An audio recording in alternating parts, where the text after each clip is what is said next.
Okay, let's look at some line temperatures here. Let's ignore the pressures. We're not paying attention to the pressures. We're just paying attention. Here's my thermistor. These have line clamps on them. So the low side line is directly on the low side pipe just before it dumps into the electric compressor. This is a 3-phase, 201 volt, 3-phase compressor, electric compressor on this hybrid system. And the other line on the high side is on the liquid line coming out of the condenser. There's the bottom of the condenser, there's the line. I'm hooked up right here. So I'm taking the temperature of the liquid line coming out of the subcooled part of the condenser. I'm taking the temperature through this thermistor right here of the air entering the condenser. So on this particular vehicle in these operating conditions, our outside ambient dry bulb temperature is 71.4 degrees. Our liquid line coming out of the condenser is 79 degrees. So what do we have? Roughly an 8-degree difference between ambient air and the liquid line temperature across the condenser. So it's going in. Let's see, let's take a temperature. I don't think I could get anywhere. Maybe I could grab this is straight enough to get my sensor on there. So let's look what the temperature. So one side is the temperature, other side's just plastic. So I want my flattest part and I want to grab it, make sure I'm grabbing right on the middle really good, and I have my flattest square part because this is going around here. You can't grab a rounded area.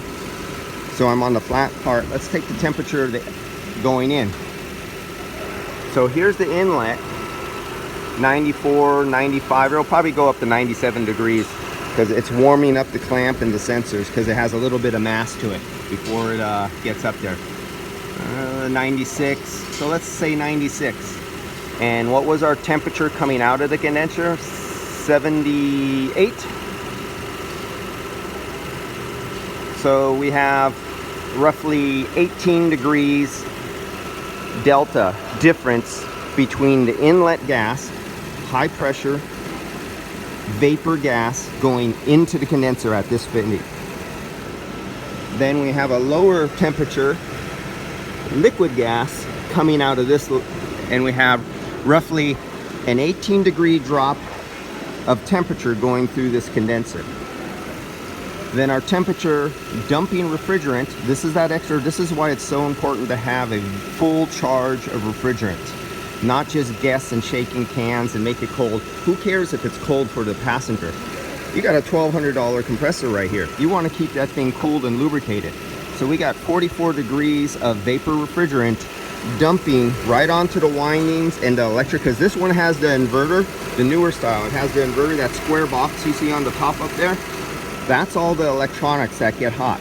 On the older hybrids, on the Toyotas, it used to be in the big inverter that was mounted up here, and they would run the high voltage lines, and it was cooled off by a glycol system like you see right here. This one here is the glycol heat exchanger that cools off the hybrid system. But they moved the air conditioning inverter out of the inverter, and they stuck it all in one module right on top of the compressor.